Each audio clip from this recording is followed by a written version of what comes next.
नासमझ देवरों से भरे ससुराल में आई समझदार बहू। सुबह सुबह ऑफिस जाने के लिए तैयार विनय अपने पापा नरेंद्र के साथ डाइनिंग हॉल में बैठा बटर टोस्ट का नाश्ता कर रहा था। तभी कॉलेज जाने के लिए तैयार उसके छोटे भाई निखिल, आकाश, राहुल, विनी, अर्जुन और दीपक किचन से sprouts, boiled eggs, banana shake, upma, pizza और बर्गर लिए वहां आते हैं। और भैया आप ये कैसे नाश्ता कर रहे हो? देखो नाश्ता ऐसे नहीं किया जाता। निखिल हवा में चना उछालता है और खाने की कोशिश करता है, लेकिन चना जमीन पर गिर जाता है। तू हट, तुझे भी नहीं आता, देख कैसे खाया जाता है। आकाश राहुल के मुंह में निशाना लगाकर चना फेंकता है, लेकिन उसका निशाना भी चूक जाता है। अरे तुम्हें कुछ नहीं आता, हटो अब मैं दिखाता हूँ।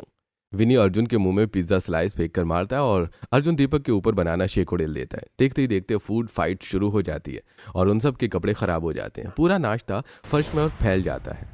अरे ये तुम क्या कर रहे हो? तुम्हारे कपड़े गंदे हो गए और पूरा हॉल गंदा हो गया है। साफ तुम ही करोगे और तुम्हें कॉलेज भी जाना है। फूड फाइट के बीच उनकी पड़ोसन पुनिया वहां आती है।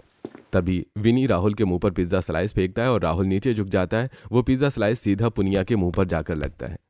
कुछ भी कहो, बच्चे पिज्जा बहुत अच्छा बनाते हैं।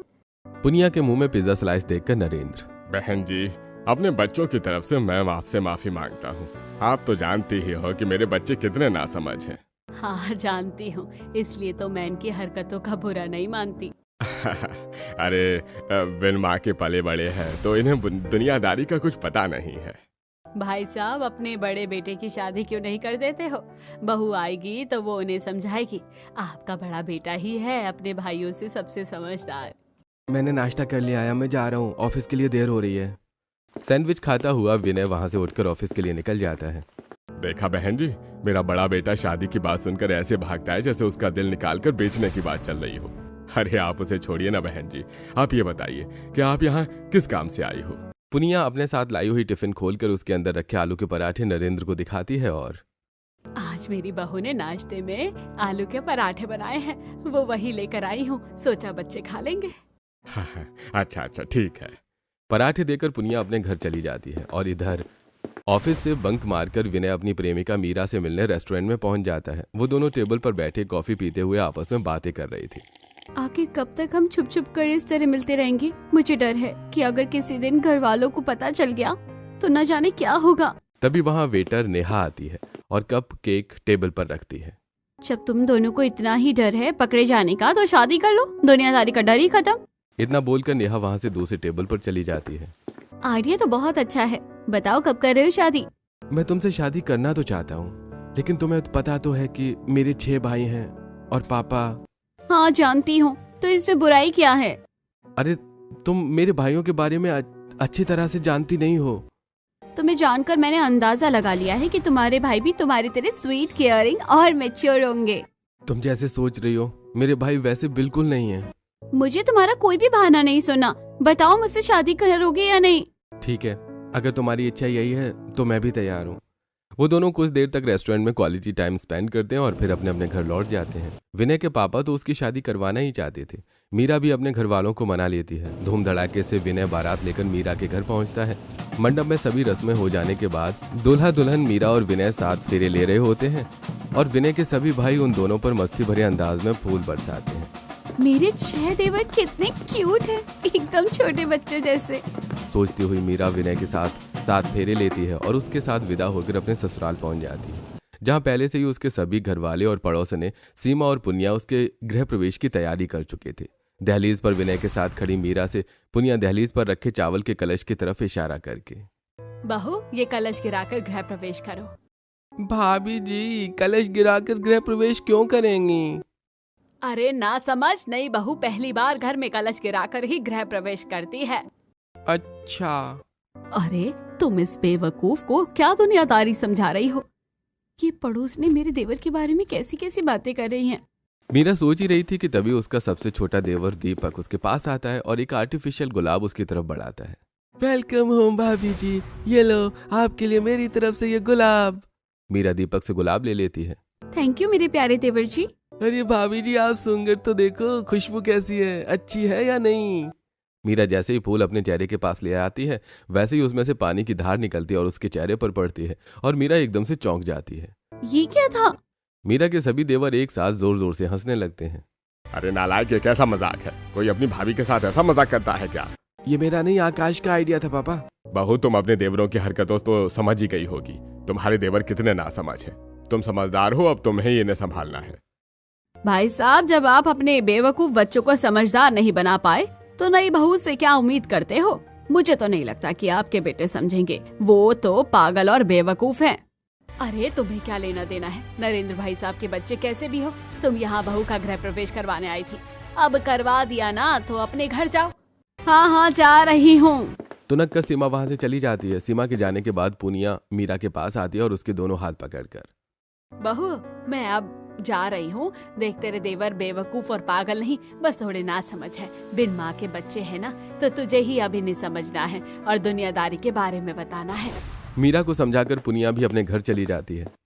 बहू, अब तुमने अपने नासमझ देवरों के बारे में जान ही लिया है, तो अब आराम कर लो। बाकी घर की सारी जिम्मेदारियां मैं तुम्हें कल समझा दूंगा। तब विनय मीरा को अपने कमरे में ले जाता है। कमरे में पहुंचते ही, तुमने मुझसे ये बात क्यों छुपाई? कौन सी बात?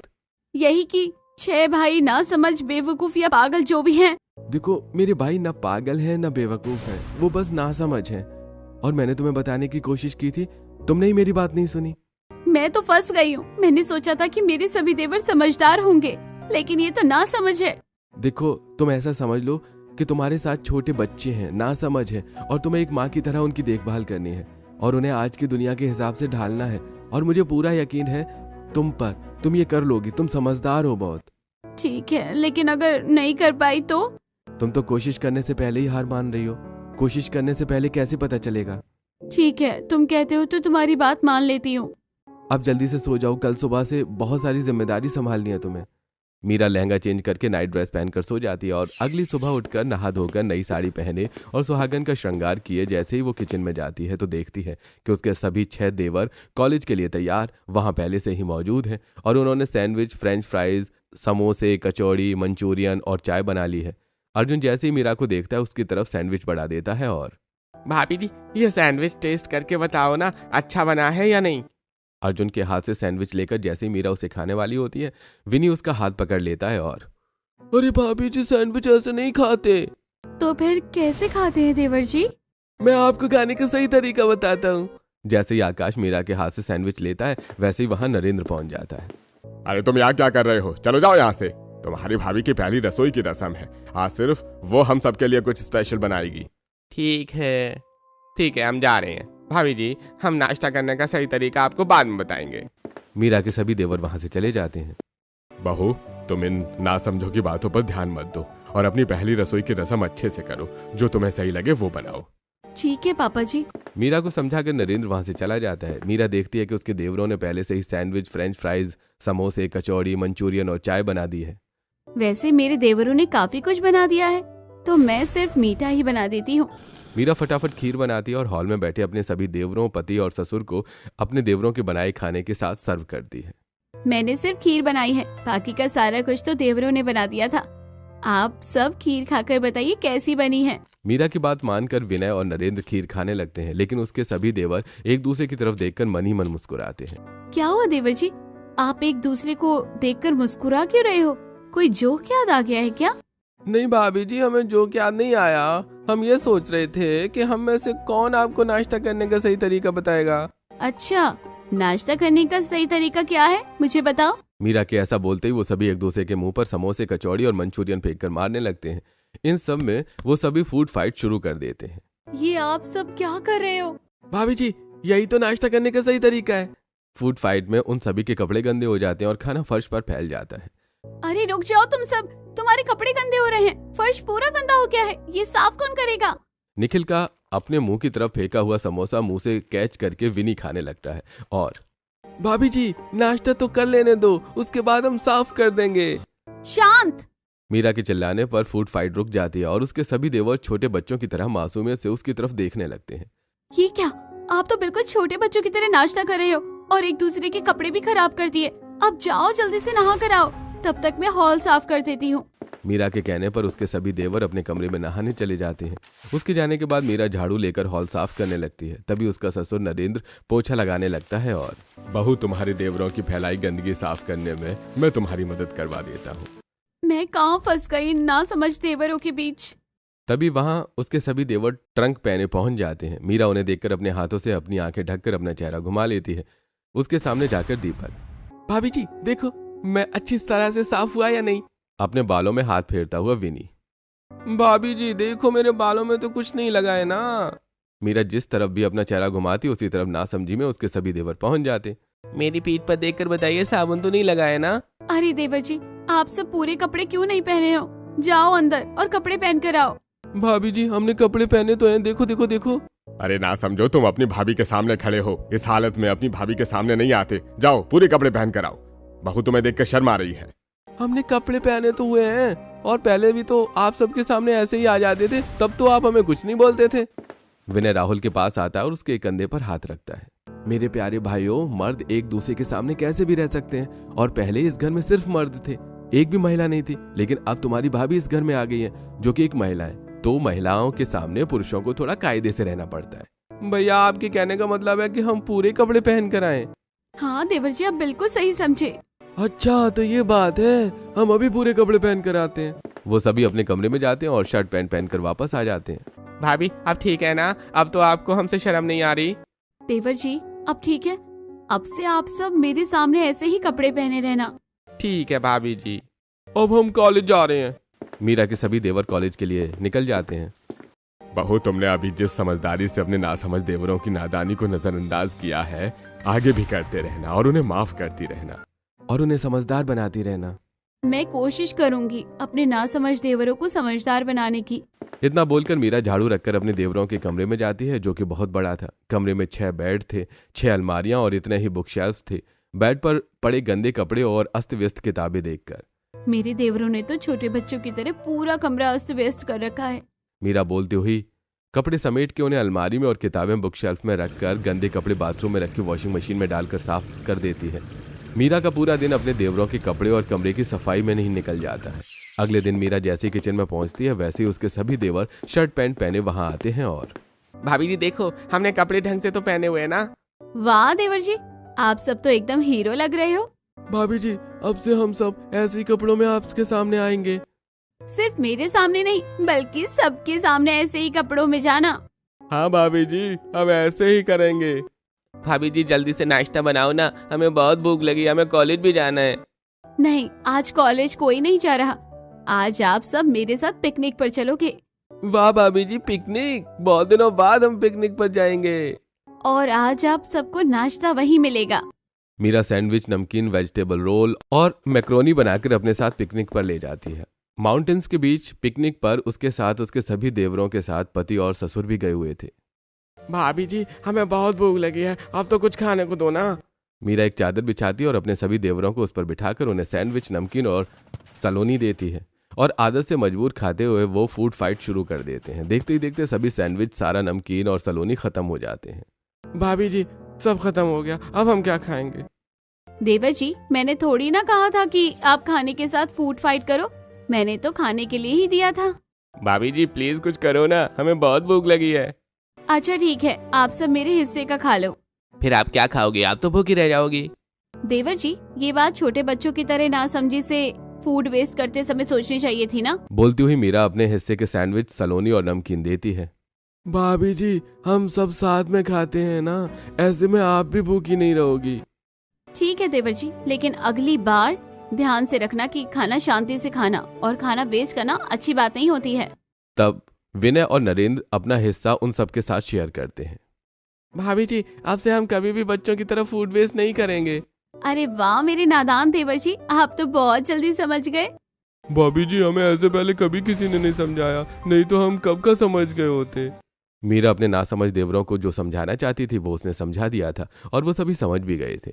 अगले कुछ दिनों तक मीरा अपने नासमझ देवरों को उठना बैठना, लोगों के सामने कैसे पेश आना और दुनियादारी की बहुत सी बातें समझा देती है। फिर एक दिन जब मीरा के सभी देवर कॉलेज, सुपरमार्केट और पति ऑफिस में गए थे, तभी मिठाई का डिब्बा लिए सीमा आती है और हॉल में बैठी मीरा को मिठाई देते हुए। मेरे बेटे ने पूरे कॉलेज में टॉप किया है, उसी की खुशी में मिठाई खिलाने आई हूँ।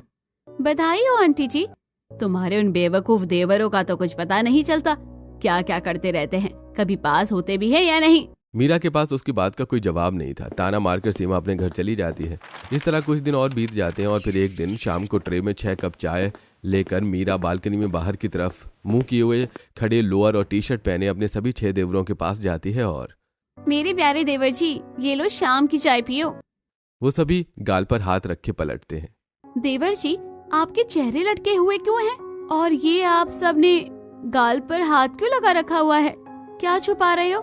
कहीं किसी लड़की ने आपके गालों पे चुम्मी तो नहीं दे दी, जिसके निशान आप सब मुझसे छुपा रहे हो? कहाँ भाभी, हमारी किस्मत में चुम्मी। वो सभी अपने अपने गालों से हाथ हटाते हैं और गाल पर उंगलियों के निशान दिखाकर, ये देखो। ये क्या उंगलियों के निशान? मतलब किसी ने आप सबको थप्पड़ मारा? हम सभी भाई अपनी अपनी क्लासमेट से प्यार करते हैं और आज उन्हें आई लव यू कह दिया तो उन्होंने हमें थप्पड़ मार दिया। आप बताओ, हमने सिर्फ उन्हें आई लव यू ही तो बोला था, इसमें इतना भड़कने की कौन सी बात थी?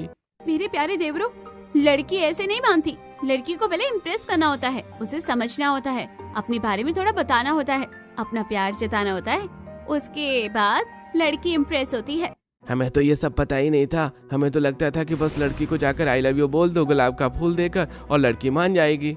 अब मैं आप सबको अपनी होने वाली देवरानी को इम्प्रेस करने का तरीका बताऊंगी। तब तो आज ही आप हमारे साथ चलो, क्योंकि आज मेरी रजनी का बर्थडे है। उसने एक रेस्टोरेंट में बर्थडे पार्टी रखी है जिसमें वो भी आएगी।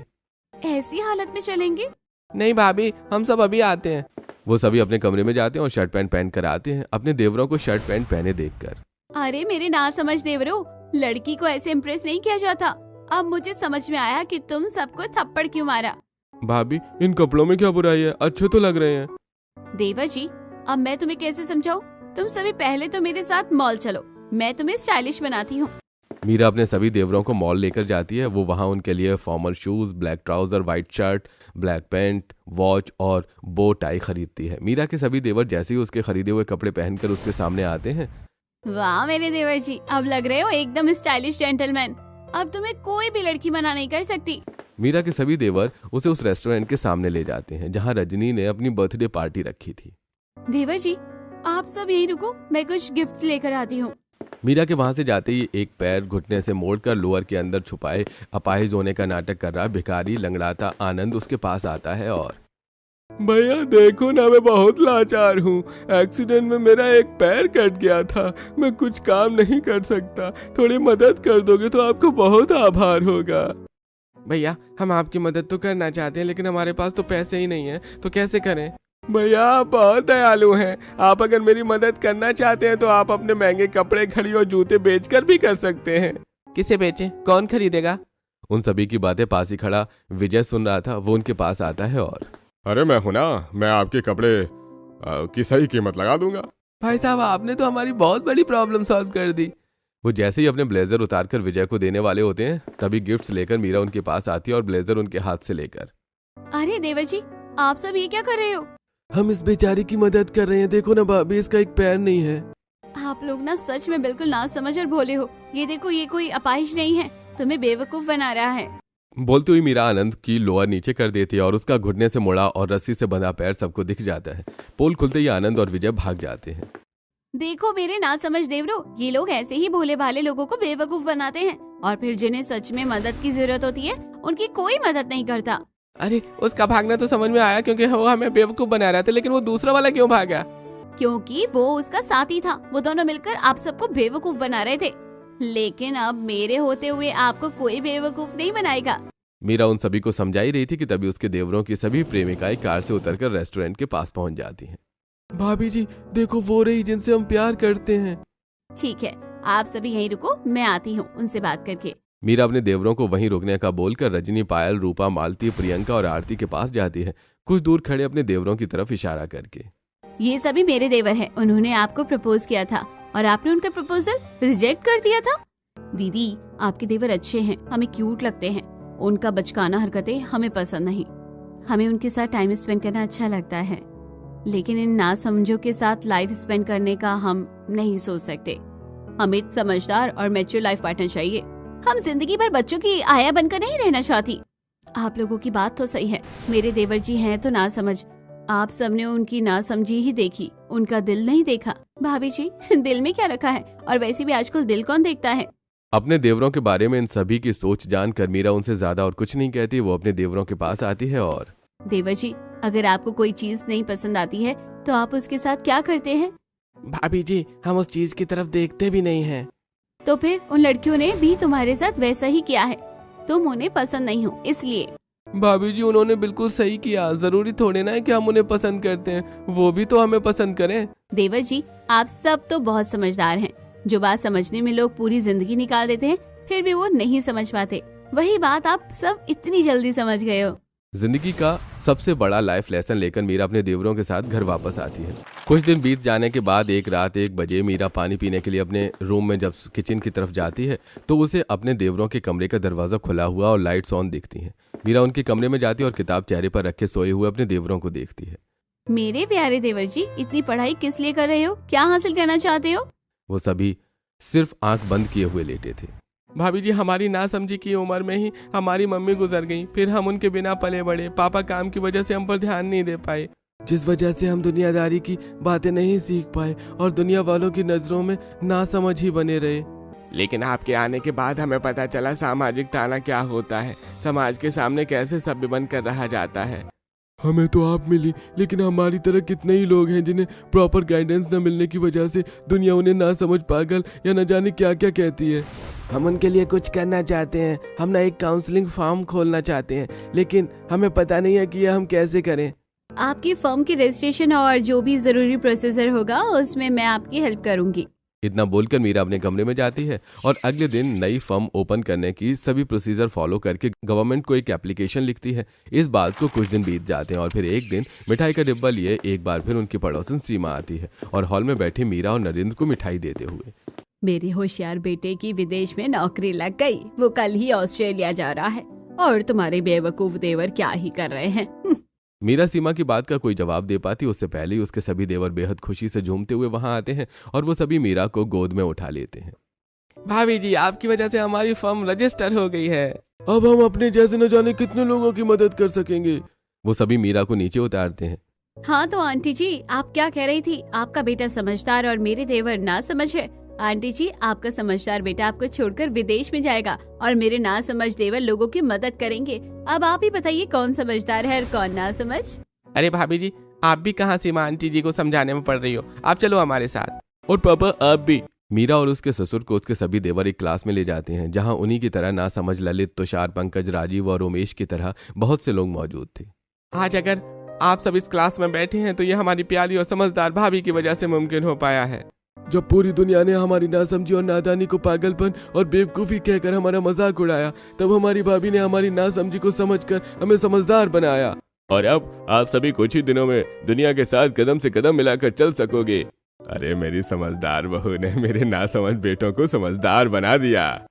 ये समाज हर उस इंसान को पागल या नासमझ कहता है जो उनके नजरियों को छोड़कर अपने नजरिए से जिंदगी जीता है। यही बात समझकर 6 नासमझ देवरों को उनकी समझदार भाभी ने उन्हें नासमझ से समझदार बना दिया।